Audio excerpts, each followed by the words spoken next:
લગ્ન પછી મેં મારા સાસરિયામાં પહેલું પગલું મૂકતા જ મારા સાસરિયામાં બધાએ ખૂબ જ ધામધૂમથી મારું સ્વાગત કર્યું. મેં મારા સસરાના ચરણ સ્પર્શ કરતા તેમણે તેમનો હાથ મારા ખંભા પર મૂકીને મને ઊભી કરવાનો પ્રયત્ન કર્યો, પરંતુ મારા ખંભા પર હાથ રાખતી વખતે તે મારી કમર પર ખૂબ જ વિચિત્ર રીતે હાથ ફેરવતા હતા, જે મને બિલકુલ પસંદ ન હતું. પછી મને લાગ્યું કે કદાચ આ મારો ભ્રમ છે. મારા લગ્નની પહેલી રાત્રે હું મારા રૂમમાં બેઠી હતી, મારા પતિની રાહ જોઈ રહી હતી. મારા પતિ રૂમમાં આવતા જ મારો હૃદય વધુ ઝડપથી ધડકવા લાગ્યું હતું. હું શર્મને કારણે લાલ પીળી થઈ રહી હતી. પછી તેણે ખૂબ જ પ્રેમથી મારો ઘૂંઘ ઉપાડ્યો અને પછી તેણે મારા હાથ અને કપાળને ચુંબન કર્યું. તેના હાથના સ્પર્શથી મારા સમગ્ર શરીરમાં એક વિચિત્ર લહેર દોડી ગઈ. પરંતુ પછી અચાનક અમારા રૂમના દરવાજાની બહારથી કોઈ અવાજ આવ્યો. અમે બંને એકાએક ડરી ગયા અને પછી મારા પતિ ઝડપથી ગયા અને રૂમનો દરવાજો ખોલ્યો તો જોયું તો બહાર મારા સસરા દરવાજાની સામે જ ઊભા હતા. તેને જોઈને થોડું આશ્ચર્ય થયું. મારા સસરાને આ રીતે દરવાજાની બહાર ઊભેલા જોઈને મને ખૂબ જ નવાઈ લાગી. પછી મારા પતિએ પપ્પાને પૂછ્યું, પપ્પા, તમે અહીં શું કરો છો? તમને કોઈ કામ છે? મારા સસરા થોડા ગભરાઈને બોલ્યા, નારેના દીકરા, હું બધું બરાબર છે કે નહીં તે જાણવા માટે તપાસ કરી રહ્યો હતો. પછી મારા સસરા ત્યાંથી ઉતાવળમાં ચાલ્યા ગયા અને મારા પતિ ફરીથી રૂમમાં આવ્યા અને પછી અમારા લગ્નની રાત્રે અમે બંને એકબીજાની બાહોમાં ખોવાઈ ગયા. જ્યારે સવાર પડે ત્યારે હું ઝડપથી સ્નાન કરીને તૈયાર થઈ ગઈ અને પૂજા કર્યા પછી મેં ઘરના બધા લોકોને આરતી આપી. પરંતુ મેં તરત જ મારા સસરાના શરણ સ્પર્શ કર્યા ત્યારે તેમણે ફરી એકવાર મારી કમર પર હાથ મૂક્યો. મારા બંને હાથ પોતાના હાથમાં પકડીને કહ્યું, અરે દીકરા, તું વારંવાર મારા ચરણ સ્પર્શ કરવાની તસ્દી કેમ લેશે? મારા આશીર્વાદ હંમેશા તારી સાથે છે. પણ મારા સસરાના હાથનો સ્પર્શ મને આશીર્વાદ ન લાગતો ન હતો. મારા હમણાં જ લગ્ન થયા હતા એટલે હું કોઈને કંઈ પણ કહી શકતી ન હતી. અને જ્યારે હું એક દિવસ રસોડામાં રસોઈ બનાવતી હતી ત્યારે અચાનક મારા સસરા રસોડામાં આવી ગયા અને અચાનક મારી કમર પર હાથ ફેરવવા લાગ્યા.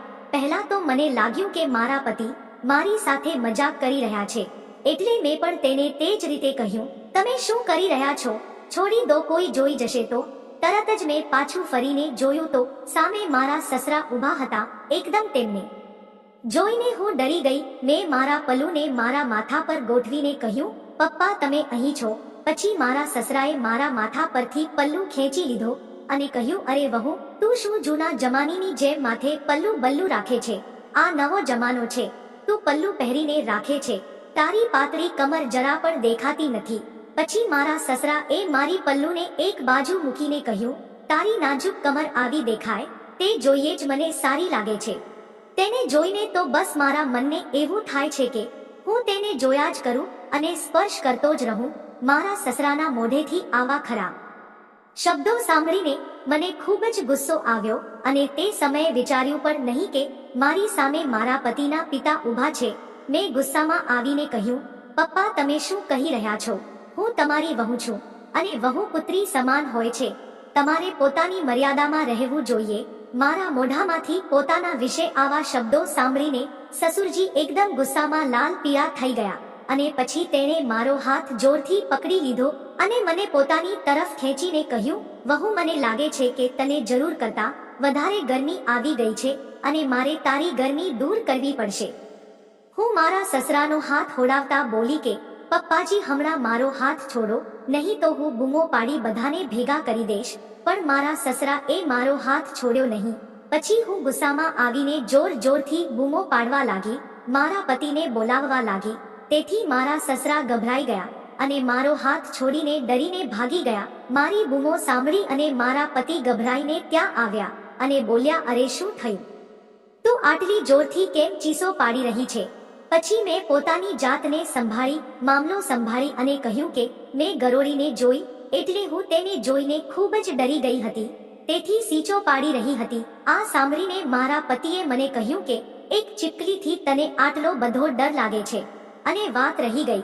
પણ તે વાત આવી અને ત્યાં જ રહી ગઈ. પણ શર્મને લીધે હું આ વાત કોઈને કહી પણ શકતી ન હતી. પણ મારે માટે આ બધી વાત કોઈને ના કહેવાથી મારા જીવનમાં વધુ મુસીબતનું કારણ બની ગયું. પછી એક દિવસ મારા પતિ અને ઘરના બીજા લોકો લગ્ન પ્રસંગે ઘરથી બહાર ગયા હતા ત્યારે મારી તબિયત સારી ન હોવાથી હું ઘરે જ રહી હતી. લગ્નમાં ગયા પછી પણ મારા સસરા કોઈ બહાનું કાઢી ઘરે પાછા આવ્યા. જ્યારે તેણે દરવાજો ખખડાવ્યો ત્યારે મને લાગ્યું કે કોઈ અન્ય હશે. મેં દરવાજો ખોલ્યો તો જોયું કે મારા સસરા છે. તેમને ઘરમાં એકલા જોઈને હું ડરી ગઈ અને પૂછ્યું, તમે લગ્નમાંથી પાછા કેવી રીતે આવ્યા? પછી મારા સસરાએ કહ્યું કે તું ઘરે એકલી છે તો હું લગ્નમાં જઈને શું કરીશ?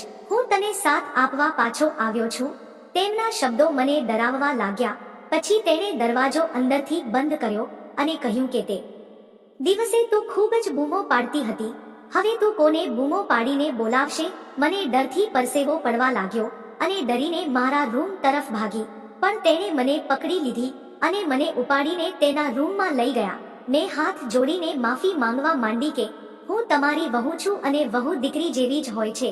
પણ તે સમયે તેના મગજમાં કંઈ બીજું ભૂત હતું અને તેણે મારી એક પણ વાત ના સાંભળી. અને તે દિવસે મારી સાથે જે થયું તે પછી હું કોઈને મારું મોઢું પણ બતાવી શકતી ન હતી. મારા સસરાએ મને ઘણું દુઃખ અને પીડા આપી, જે મારા પતિ કરતાં પણ ખૂબ જ વધુ હતું. તે પછી મારા સસરાએ એવી ધમકી પણ આપી હતી કે જો તું આ વાત કોઈને કહીશ તો હું તને બદનામ કરી નાખીશ. પરંતુ મારા સસરાના આ પગલા પછી હું ચૂપ રહી શકું તેમ ન હતું. અને જ્યારે મારા પતિ પાછા આવ્યા ત્યારે તેમને બધી જ વાત મેં કરી. પહેલા તો તેમણે મારા પર વિશ્વાસ કર્યો નહીં, પરંતુ મારા શરીર પર ઘણી જગ્યાએ નિશાનો જોયા અને પછી તેણે વિશ્વાસ કર્યો અને પછી તેને આખા ઘરમાં શોર મચાવ્યો, જેના કારણે મારા સસરા ડરી ગયા અને પગે પડી પુત્રની માફી માંગવા લાગ્યા. પરંતુ મારા પતિએ તેમની વાત બિલકુલ સાંભળી નહીં અને પોલીસને બોલાવી મારું મેડિકલ ચેકઅપ કરાવ્યું અને તેના આધારે તેને 20 વર્ષની સખત કેદની સજા પણ કરવામાં આવી. મિત્રો, આ વાર્તા એક કાલ્પનિક છે, પરંતુ તે આપણને શીખવે છે કે જો તમારી સાથે કંઈ ખરાબ થઈ રહ્યું છે તો તમારે મૌન રહેવું જોઈએ નહીં, પરંતુ તેનો વિરોધ કરવો જોઈએ. નહીં તો તમારું મૌન તમારા જીવનને પાછળથી બગાડી શકે છે. આ વિડિયો તમને કેવો લાગ્યો? તમારો અભિપ્રાય કોમેન્ટ બોક્સમાં જરૂર જણાવજો. ફરી મળીશું એક નવા વિડિયોમાં. ત્યાં સુધી આવજો. વિડિયો પૂરો જોવા બદલ તમારો ખૂબ ખૂબ ધન્યવાદ.